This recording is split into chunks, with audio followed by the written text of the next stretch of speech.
এটা মীমাংসিত একটা ইস্যু। এই মীমাংসিত ইস্যুকে ঠিক নির্বাচনের আগে আগে তুলে আনা, এটা শিক্ষার্থীদের কাছে সন্দেহজনক মনে হচ্ছে। শিক্ষার্থীরা মনে করছে যে রাকসু নির্বাচন ৩৫ বছর ধরে যে রাকসু বানচালকারী গোষ্ঠী বানচাল করে রেখেছিল এবং অকেজো করে রেখেছিল, তারা সর্বশেষ চেষ্টা হিসেবে কালার এক্সপার্ট, জর্জ স্যাপ এবং মাইল্ড অন হ্যান্ডস টেকনোলজি সমৃদ্ধ অরিক্স ক্রিস্টাল ওয়াশ আপনার লন্ড্রি এক্সপার্ট প্রয়াস হিসাবে এই পোষ্য কোটাটাকে সামনে নিয়ে রাকসু বানচাল করার চেষ্টা করতেছে। রাকসু যদি ২৫ তারিখে বাস্তবায়ন না হয়, তাহলে শিক্ষার্থীদের কাছে শিক্ষার্থীরা কোনো প্রকার আস্থা রাখবে না এই প্রশাসনের প্রতি।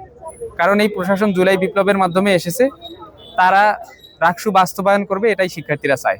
২০২৪-২৫ শিক্ষাবর্ষের একটি সর্বাত্মক আন্দোলনের পরিপ্রেক্ষিতেই বিশ্ববিদ্যালয় প্রশাসন কিন্তু পোষ্য কোটাটা উঠিয়ে দিয়েছিল এবং তারই আলোকে সার্কুলার হয়েছে, ভর্তি পরীক্ষা হয়েছে এবং ভর্তি কার্যক্রমও শেষ হয়েছে। তো ইতিমধ্যে ২৪-২৫ সেশনের ক্লাসও কিন্তু চলমান। তো সেই জায়গা থেকে হঠাৎ করে এই রাকসুর সন্নিকটে এসে এই মীমাংসিত ইস্যুটাকে সামনে নিয়ে আসা, এটি আমরা মনে করি যে এটি রাকসু নির্বাচনকে বানচালের ষড়যন্ত্রের একটি অংশ হিসেবে আমরা দেখতেছি। তো এর পরিপ্রেক্ষিতে কালকেই কিন্তু একটি বড় রকমের আন্দোলন হয়েছে এটি প্রত্যাখ্যান করে, এবং আজকেও কর্মসূচি আছে। এবং আমরা স্পষ্টভাবে বলে দিতে চাই যে এটি কোনোভাবেই রাজশাহী বিশ্ববিদ্যালয়ের শিক্ষার্থীরা মেনে নেবে না।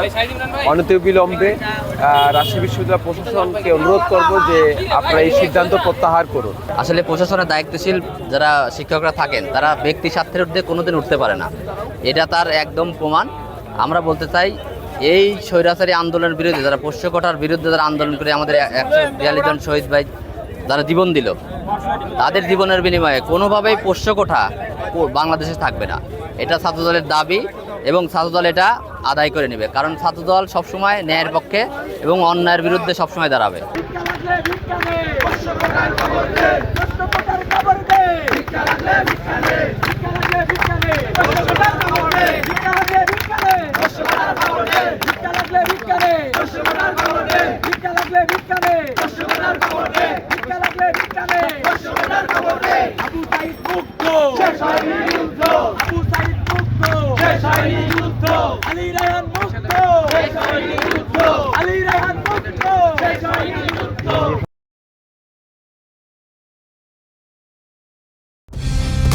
কালার এক্সপার্ট, জর্জ স্যাপ এবং মাইল্ড অন হ্যান্ডস টেকনোলজি সমৃদ্ধ অরিক্স ক্রিস্টাল ওয়াশ আপনার লন্ড্রি এক্সপার্ট।